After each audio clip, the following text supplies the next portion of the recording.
40. La muerte de Hermenegildo. Hay biografías que no tienen antes ni después. Lo que sucede, sucedió. Hasta su biógrafo, Alvear, reconoce que Hermenegildo Galiana no tiene historia previa. Su infancia y juventud no ofrecieron pormenores de importancia, dice liberándose elegantemente del asunto. Nació en Tecpan, descendiente de un náufrago inglés o irlandés o escocés, tanto da, apellidado Gallier, y de él habrían de obtener sus descendientes la versión españolizada de su apellido, Galiana. Se dice que cuando los británicos vinieron a buscar al náufrago y a sus amigos, éste los mandó al diablo porque se había emparejado con las locales y le gustaba lo del cultivo de algodón. Ni siquiera se sabe a ciencia cierta su fecha de nacimiento, aunque se dice que fue el 13 de abril de 1762.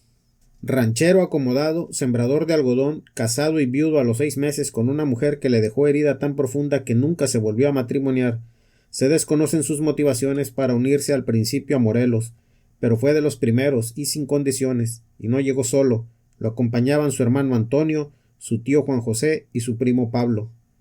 Cuando se presentó ante Morelos no era un joven, casi tenía 50 años, y le dijo: «Solo traigo mi brazo». Y Morelos le respondió: «¿Para qué quiero más?».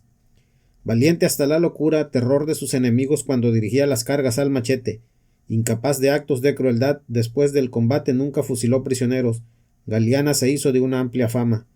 Si la historia de sus orígenes ha quedado en las sombras, la de su muerte ha sido recogida con todo detalle por Villaseñor, que cuenta que en las cercanías de Coyuca se enfrentó a fuerzas enemigas superiores en número y parapetado tras unas parotas los tuvo a raya acompañado de José María Ávila hasta que sus tropas comenzaron a flaquear. Huía a caballo perseguido por la partida realista de Oliva cuando, por culpa de su caballo, que acostumbraba a dar brincos, lo hizo estrellarse contra una rama baja que lo desarzonó, dejándolo en el suelo con la cara sangrando. 14 jinetes enemigos lo rodearon sin atreverse a entrarle, porque así era de fuerte la fama de Galiana. De repente el soldado Joaquín León le disparó un tiro desde su caballo que le atravesó el pecho. Todavía Galiana trató de sacar la espada, pero los dragones realistas cayeron sobre él y le cortaron la cabeza, que llevaron a la plaza de Coyuca, donde fue mostrada clavada en un palo. Un par de sus soldados enterraron el cuerpo descabezado, pero siendo más tarde fusilados nunca pudieron dar razón a sus amigos de dónde lo habían hecho, y la cabeza desapareció tiempo después. Los restos de Galiana así se desvanecieron en la nada, en la historia. Cuando en 1814 Galiana cayó en Coyuca, y habiéndose producido poco antes la muerte de Matamoros, Morelos pronunció el mejor epitafio cuando dijo: «Acabáronse mis brazos, ya no soy nada». 41. La terquedad del atolero. Después de la derrota de la segunda oleada insurgente, la de Morelos en el sur, la independencia parecía alejarse, y poco le quedaba a la causa más allá de la persistencia y la terquedad. Fue en esos días de agosto de 1814 que Andrés Pérez, alias el Atolero, acompañado de su amigo Joaquín, llegó a caballo al barrio de La Lagunilla y, revoloteando con sus cuacos por aquí y por allá, comenzaron a llamar a la plebe a levantarse contra los europeos, organizando un buen borlote. Con las fuerzas malamente reunidas y predicando con el ejemplo, los insurrectos se fueron hacia el cuartel de artilleros del puente de Amaya, y como no traían armas, trataron de lazar algún cañón con la reata para secuestrarlo. Tras un rotundo fracaso, el atolero fue perseguido por toda la ciudad por la policía hasta que lo capturaron. Como no había producido males mayores, lo condenaron en consejo de guerra a servir 8 años forzados en el batallón Asturias, peleando contra los insurgentes, pensando sus jueces que se trataba de furia juvenil y que había que darle salida a su bravura. Al atolero el castigo le pareció burla y se fugó de la cárcel luego. Lamentablemente fue recapturado y esta vez lo condenaron a 8 años de prisión en las Islas Marianas. En el juicio declaró que le había ido como en la feria, pero que eso sí era justicia, no lo otro, lo de mandarlo a luchar contra sus iguales, y además advirtió que las islas le quedaban chicas y que un día de estos regresaría para insurreccionar a sus amigos y paisanos del barrio de La Lagunilla. 42. Los indios del Mezcala. Váyase a saber lo que verdaderamente dijeron, si lo dijeron acaso. Si lo dijeron en su lengua, y el realista y gachupín coronel Linares ni les entendió. Si hablaron de otras cosas o de estas, pero Guillermo Prieto contaría años después que los indios del Mezcala, en medio de la laguna de Chapala, andaban insurreccionados durante la guerra de independencia, y llegó hasta sus pueblos en aquel mar huérfano el ejército del realista Cruz. Los recibieron a la mala en guerra de flechas y canoas y mandaron a los realistas derrotados para Guadalajara. Y entonces les enviaron un papel, un escrito, una carta, pidiéndoles sumisión y amenazándoles con que correría mucha sangre si no se rendían. Y vaya usted a saber si la leyeron, la tiraron sin leerla, la leyó un traductor que mentía. El caso es que contestaron: Señor, que corra la sangre, al fin y al cabo es la nuestra. 43. Existía cada gandalla en nuestras filas. Había estudiado en la Universidad de Guadalajara e incluso se doctoró en la Universidad de Alcalá en España, en algo llamado Divinas Letras, que incluía el derecho canónico y cuantas teologías andaban por ahí. Consiguió un trabajo en la Colegiata de Guadalupe que todos le admiraban, pero de vida por demás desmadrosa y dado su gusto por alcoholes y mujeres, atrapado por las deudas a los 25 años, el sacerdote Francisco Lorenzo de Velasco fue delatado a la Inquisición por su vida desarreglada y por las doctrinas impías que andaba predicando. Se sumó entonces a las acciones insurgentes, según dice, después de año y medio de estarlo meditando, y al irse se llevó las medallas y rosarios de la Virgen de Guadalupe, lo que provocó que lo excomulgaran. Sumado a las fuerzas de Rayón como brigadier, participó en algunos combates y en otros se llevó la gloria sin haber estado, haciendo publicar en El Despertar Americano que había derrotado al Gachupín Castillo en Lerma, cuando quien lo había hecho fue la partida del insurgente Alcántara.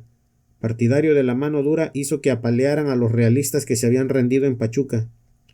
Entre 1812 y 1813 anduvo de Valladolid a Guanajuato en guerrillas irregulares, ganando y perdiendo combates, y terminó uniéndose a Morelos durante el cerco de Acapulco, donde consiguió trabajo de vicario del ejército insurgente, mismo que abandonó rápidamente para volverse mariscal insurgente en Oaxaca, a donde lo mandó Morelos para librarse de sus pretensiones de ser diputado en el Congreso Constituyente. Sin embargo, llegó al Congreso, y en un ataque de programada lambisconería se dedicó a proponer que Morelos fuera generalísimo y presidente, provocando el rechazo de éste, que no se veía a sí mismo como dictador armado. En Oaxaca, reunido con otro ex sacerdote, Ignacio Ordoño, Velasco se dedicó a la parranda en palenques y burdeles, por lo que Rayón lo mandó a arrestar, terminando la historia en una sacapela a balazos y la prisión de Velasco en el convento de Santo Domingo. Se fugó acompañado de un gachupín llamado Vilchis, y reapareció en Oaxaca cuando los realistas la habían recobrado, escribiendo ahora cartas contra la independencia, acusando a Morelos de inepto, a Rayón de monstruo de ingratitud y declarando su arrepentimiento. No muy confiados, los realistas lo enviaron preso a Puebla, de donde lo mandaron a Jalapa en calidad de indultado, después de que Velasco denunció algunos de los contactos de la insurgencia en la capital. Supuestamente iría hacia España a reunirse con su padre, para lo que recibió 500 pesos que habría de reponer en la península, pero en el camino le robó a su amigo el coronel realista Zarzos 100 onzas de oro y se fue a Tehuacán a reunirse con los insurgentes. Allí Rosáins lo perdonó, poniéndolo a prueba y dándole cargo de soldado y vicario de la tropa. Combatió aquí y allá con variada suerte y mandando tropas saqueó el pueblo de San Andrés, quemando semilla y amenazando a los naturales.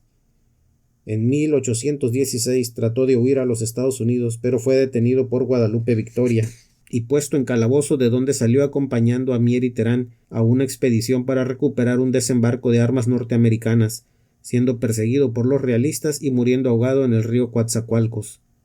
Después de la independencia, su muerte provocó una agria polémica en las filas insurgentes, siendo necesaria la aparición de testigos varios que lo habían visto morir ahogado, para librar a Terán de la acusación de haberlo asesinado, harto de tanta intriga.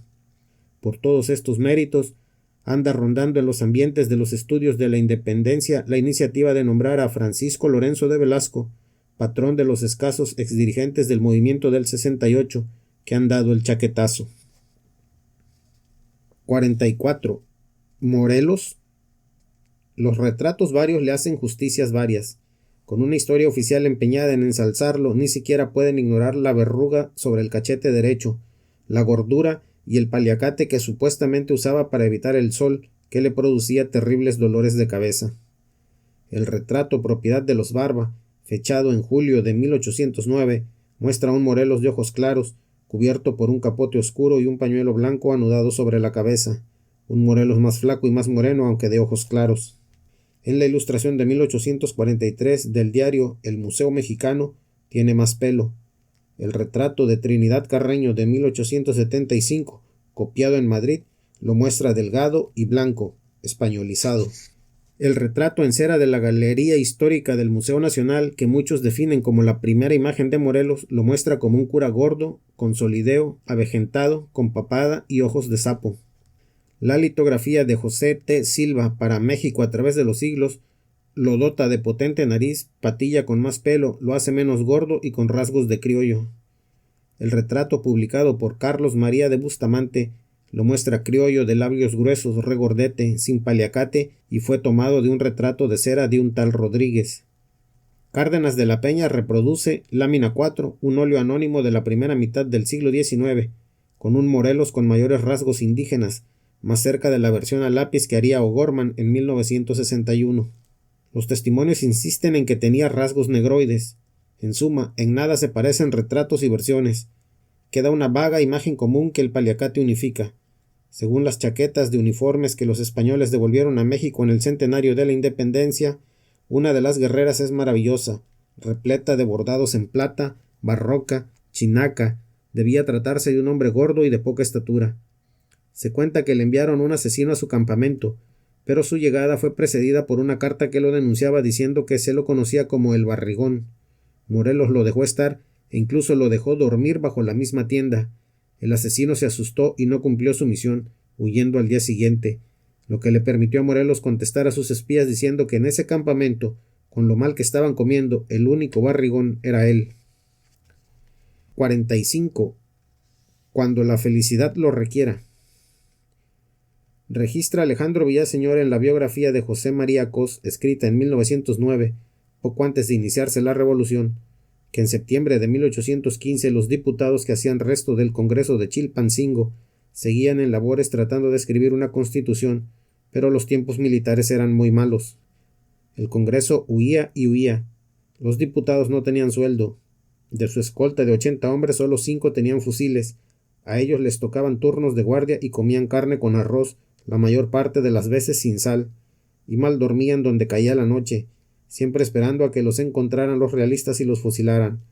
Aun así, no hubo día en el que no sesionaran, a veces en una casa, a veces en una ranchería, a veces a la sombra de los árboles, y discutían como si les fuera la vida, aquella que sería más tarde la Constitución de Apatzingán, cuyo capítulo 4 reza así: como el gobierno no se instituye para honra o interés particular de ninguna familia, de ningún hombre ni clase de hombres, sino para la protección y seguridad general de todos los ciudadanos, unidos voluntariamente en sociedad, estos tienen derecho incontestable a establecer el gobierno que más les convenga, alterarlo, modificarlo y abolirlo cuando su felicidad lo requiera. 46. Guerrero. Su paisano Ignacio Altamirano dejó un retrato de Vicente Guerrero. Este capitán era joven también y de aspecto gallardo, trigueño, alto, esbelto, no parecía por su traje y su manera de hablar costeño, más bien revelaba desde luego su origen indígena o mestizo, lo que se conocía por su nariz pronunciadamente aguileña, por sus pómulos salientes y por sus cabellos lisos, negros y grandes formando un crecido tupé sobre la frente. Parecía como de 27 a 28 años. Llevaba chaqueta de paño verde, pantalón de paño oscuro con agujetas de plata y botas de montar con ataderos finamente bordados. Una patilla negra y pequeña flanqueaba su boca ligeramente abultada. Curiosamente, en el imaginario popular, Guerrero ha sobrevivido con el pelo rizado. Era arriero y muy probablemente analfabeta, aunque parece que se unió al ejército independiente con las tropas de Galeana. La fragua recoge las instrucciones que le dio Morelos cuando se presentó ante él para sumarse a la revolución. Usted que habla el mexicano, diga a esos naturales que están libres y que si quieren seguir nuestras banderas, que los recibiré con gusto. Y allá se fue Guerrero a levantar a los indios de Tixtla. Su primera proclama de 1815 dice: mando que a su voz en los pueblos se presenten todos los que quieran demarcarse con el glorioso nombre de ciudadanos, que formen sus asambleas y que con franqueza apliquen los procedimientos que les parezcan más convenientes, no a la libertad mía, no a la de sus propias personas o a la de los intereses particulares, sino a la libertad. 47. Mina marchaba con nosotros. Vas cuenta que cuando a Francisco Javier Mina le propusieron armar buques de corso para atacar el comercio español en América, Mina indignado respondió que Yo hago la guerra a los tiranos, no a los hombres. Yo combato contra los gobiernos despóticos, no contra los españoles. ¿Qué se le había perdido a ese joven navarro de 27 años en México? México, tierra extraña donde con sus hombres ha de errar el camino 6 veces al salir de Soto la Marina. Mina fue quizá el primero de los insurgentes que la generación del 68 recupera.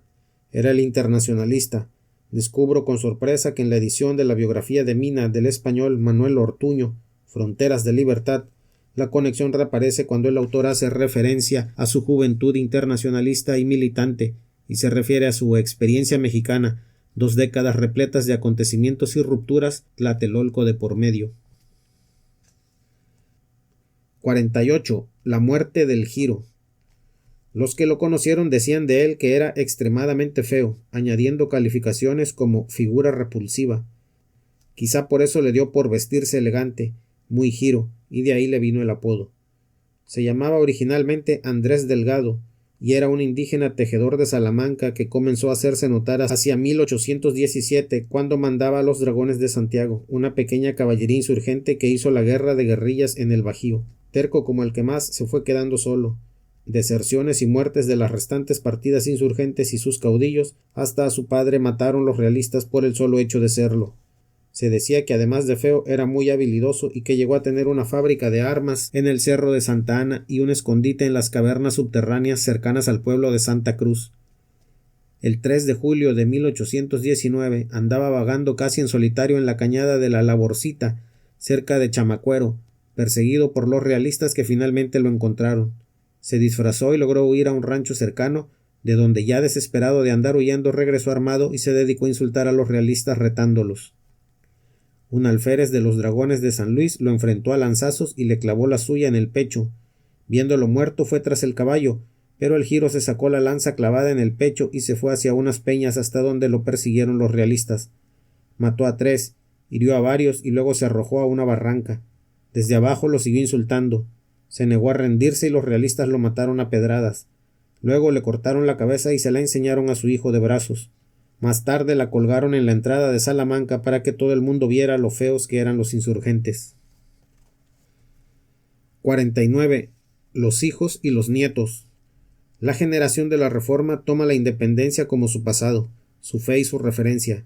Si para los bolcheviques y los anarquistas del principio del siglo la referencia eran las revoluciones europeas del 48 y la Gran Revolución Francesa, para los liberales la guerra de independencia, menos de medio siglo a sus espaldas, era el referente, y no solo moral, político e histórico, también lo sería en términos de táctica guerrillera. Altamirano aprendió las artes de la guerrilla de Hermenegildo Galiana y de los insurgentes del Mezcala, Rivapalacio de su abuelo Vicente Guerrero. Juárez estudió tenacidad en la escuela de Guadalupe Victoria y González Ortega se educó en las campañas y la estrategia de Morelos. En el México descompuesto moralmente por el santanismo, los insurgentes servían de referencia moral, de relación con el honor, de escuela de patriotismo, de modelo respecto de la intransigencia de las ideas. Independencia, libertad o muerte, le diría Guerrero a Iturbide en una de sus cartas antes de la Trigarante. Terquedad o valor. Por eso escribieron tanto sobre ellos, recogiendo anécdotas de viejos soldados, niños que vieron pasar a Hidalgo, rescatando recortes de viejos periódicos, hurgando en los archivos. 50. Amores que matan. ¿Y por qué quieren tanto a Iturbide últimamente? Recientemente, entre funcionarios públicos panistas, curas reaccionarios levemente ilustrados, y sacerdotes y sectores de la aristocracia regenerada, todos ellos sectores de la nueva narcoburguesía, está de moda hacerle sonrisitas a Agustín Cosme Damián de Iturbide, aunque resulte gestor de una independencia de mentiritas, corrupto soldado combatiente de insurgentes y autor de una salida imperial para la naciente república. Iturbide era un criollo que se sumó a las fuerzas realistas para combatir los intentos independentistas de Hidalgo y Morelos como voluntario dentro de las tropas territoriales. Hizo guerra de exterminio arrasando pueblos, masacrando patriotas, encarcelando mujeres por el hecho de ser parientes de insurrectos. En su época como coronel a cargo de las guarniciones del Bajío y jefe del Ejército del Norte, se fusilaron centenares de guerrilleros insurgentes sin juicio alguno. El 29 de octubre de 1814, Iturbide pasó a la amplia historia de la ignominia realista al promulgar un bando según el cual daba 72 horas para que las esposas e hijas de insurgentes se unieran a sus maridos, donde quiera que éstos se hallaren, amenazando a las que no lo hicieran con la detención. Como resultado de este bando, más de un centenar de mujeres de Pénjamo, del rancho de Barajas y de otros puntos de Guanajuato fueron encarceladas durante 4 años.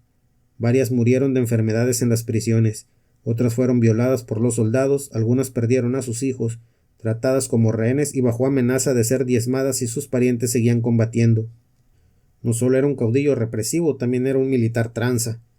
En la medida en que como jefe militar de la zona controlaba la vigilancia armada de los convoyes, sistemáticamente acosados por las partidas insurgentes, Iturbide se convirtió en comerciante con ventaja. Transportando el azogue que se necesitaba para el beneficio de la plata, hacía llegar a sus mulas antes que las de la competencia y lograba así mejores precios. Se volvió monopolista del algodón y del grano, comprando a través de intermediarios cosechas que como jefe militar obligaba a vender so pretexto de que podrían caer en las manos de los insurgentes. Detenía convoyes o los distraía para subir los precios de algún producto o provocar escasez.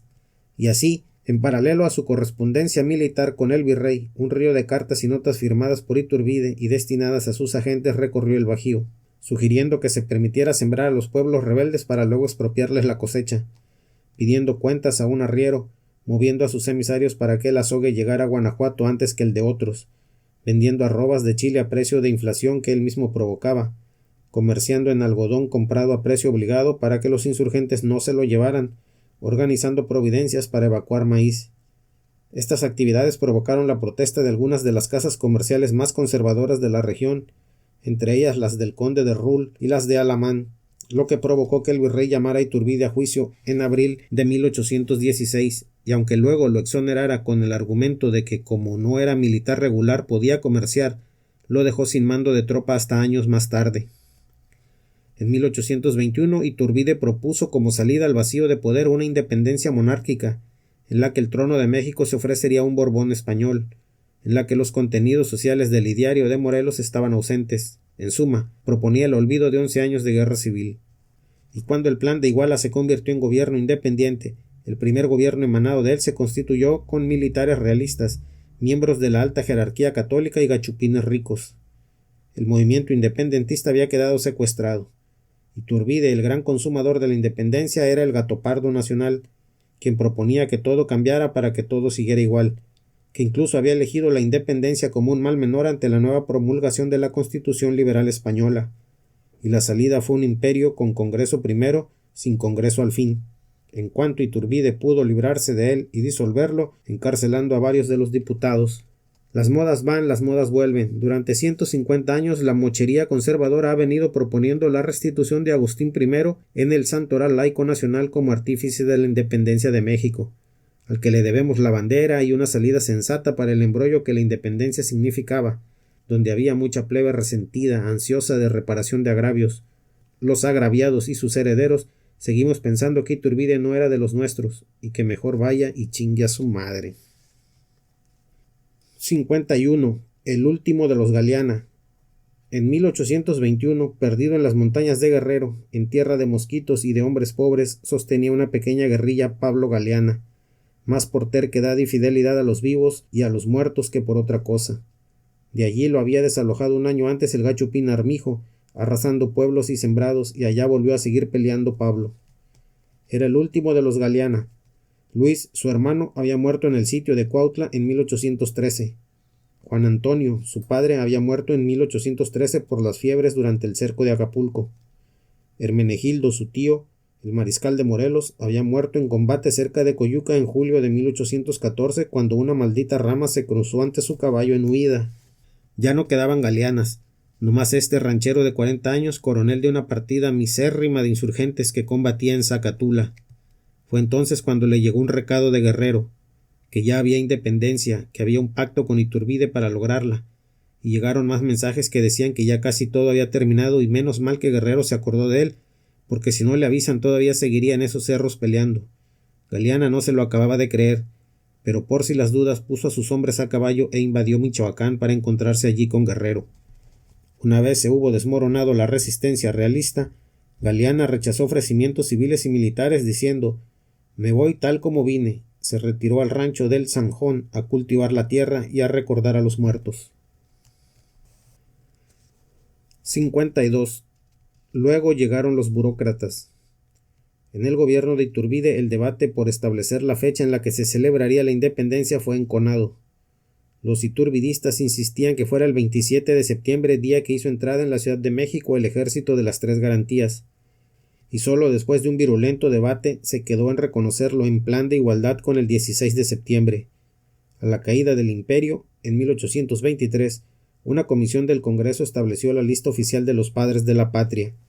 Hidalgo, Allende, Juan Aldama, Abasolo, Morelos, Matamoros, Leonardo Bravo, Miguel Bravo, Hermenegildo Galeana, Jiménez, Mina, Moreno y Rosales.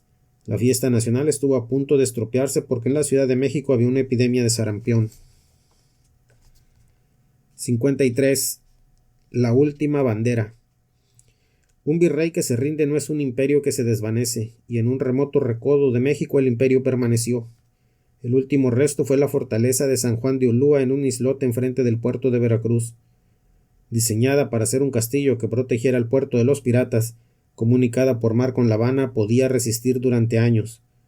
Desde Veracruz frecuentemente se les hostigaba e incluso su jefe, un tal Lemaur, al que Dávila le había entregado el mando en octubre de 1822, en un acto de locura imperial a lo pendejo, ordenó en represalia por un ataque de las tropas mexicanas el bombardeo de la ciudad de Veracruz.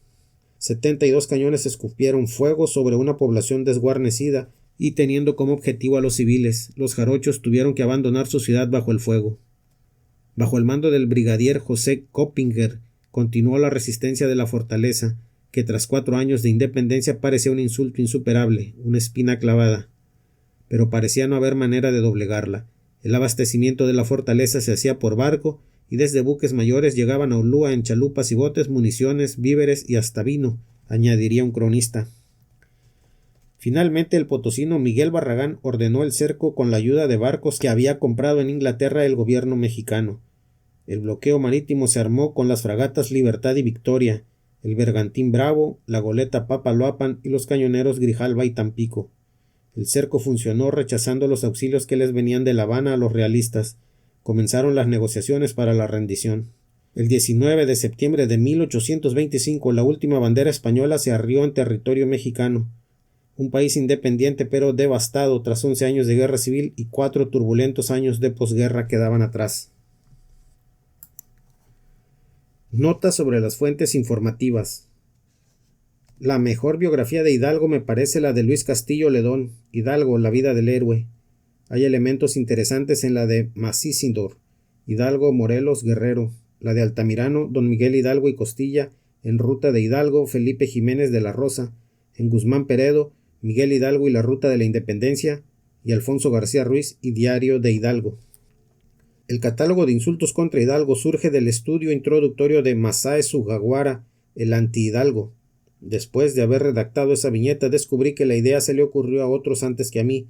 Florencio Samarripa, por ejemplo, en la página 73 de su Anecdotario Insurgente, rescata una lista doblemente más larga de insultos dirigidos a Hidalgo, producto de esta y otras fuentes, sobre los estudios de Hidalgo, Juan Hernández Luna, El mundo intelectual de Hidalgo. El fusilamiento de Hidalgo fue narrado por su verdugo Pedro Armendáriz, teniente de presidio en Chihuahua, en una carta al periódico La Abeja Poblana, y ha sido recogida recientemente en el folleto Muerte de los señores generales cura don Miguel Hidalgo y Costilla, don Ignacio Allende, Aldama, Jiménez y Santa María. La anécdota de lo sucedido en la Alhóndiga es recogida por Lucio Marmolejo en Efemérides Guanajuatenses. Interesante también es Ezequiel Almanza, Historia de la Alhóndiga de Granaditas, y Fernando Serrano Migallón, El grito de independencia. Allende cuenta también con varias biografías, las más documentadas, las de Alejandro Hertz Manero, Armando de María y Campos, Allende, primer soldado de la nación, y Fausto Marín Tamayo, La juventud de Ignacio Allende. Josefa Ortiz de Domínguez cuenta con un par de pequeñas biografías, la de Alejandro Villaseñor en Biografías de los héroes y caudillos de la independencia, y la de Gustavo Vaz en Hombres ilustres mexicanos. Hay 2 narraciones de testigos directos, la de Pedro García, con el cura Hidalgo en la Guerra de Independencia, y la de Pedro Sotelo, Memoria del último de los primeros soldados de la Independencia. La mejor valoración ideológica de la independencia, sin duda, la de Luis Villoro, El proceso ideológico de la Revolución de Independencia, que escrito en 1953 parece no envejecer con el paso de los años. Dos grandes colecciones documentales son accesibles al gran público, la de Hernández y Dávalos, reimpresa por el Instituto de Estudios de la Revolución Mexicana, y la de Genaro García, reimpresa por la SEP en 1985. Son interesantes la colección de textos de su historia, la independencia de México de la SEP y el Instituto Mora, y el Prontuario de Insurgentes editado por la UNAM. Contienen una enorme cantidad de información y fueron escritas a corta distancia de los hechos, el Cuadro histórico de la Revolución Mexicana de Carlos María Bustamante y las adiciones y rectificaciones a la historia de México de José María de Liceaga, una perspectiva conservadora en Lucas Alamán, Semblanza e Diario e Historia de México. Morelos en las biografías de Dromundo Esperón, Ubaldo Vargas, Errejón y Carlos Peredo, Morelos, documentos inéditos.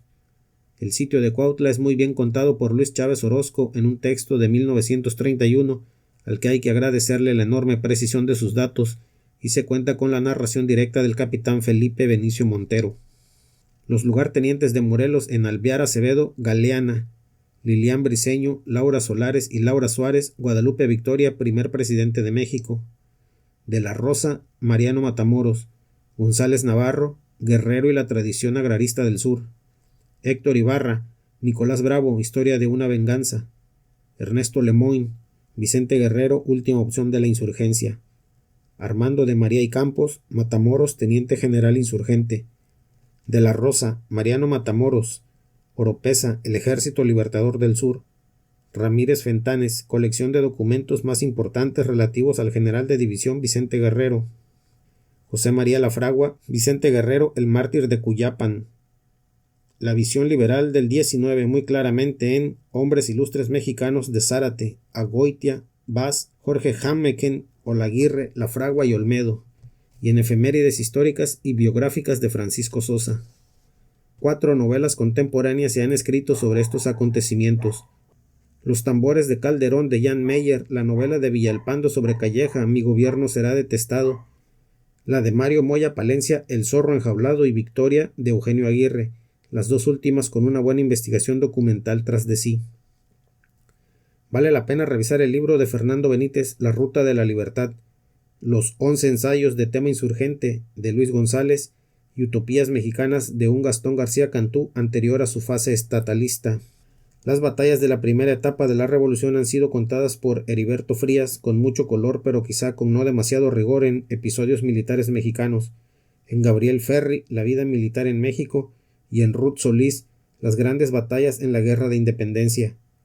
Mina y Moreno en los libros de Ortuño, Javier Mina, Fronteras de Libertad, y Martín Luis Guzmán, Javier Mina, Héroe de España y México, José G. Zuno, Don Pedro Moreno, Iturbide en Alfonso Trueba, Iturbide, un destino trágico, Julio Zárate, La fase final de la Guerra de Independencia, Ana, El imperio de Iturbide, Eliodoro Valle, Iturbide, Varón de Dios, y Miguel Ángel Sánchez Lamego, 30 contra 400. En Hidalgo o Iturbide, Víctor Orozco sigue inteligentemente el debate sobre el reconocimiento de la fecha sagrada.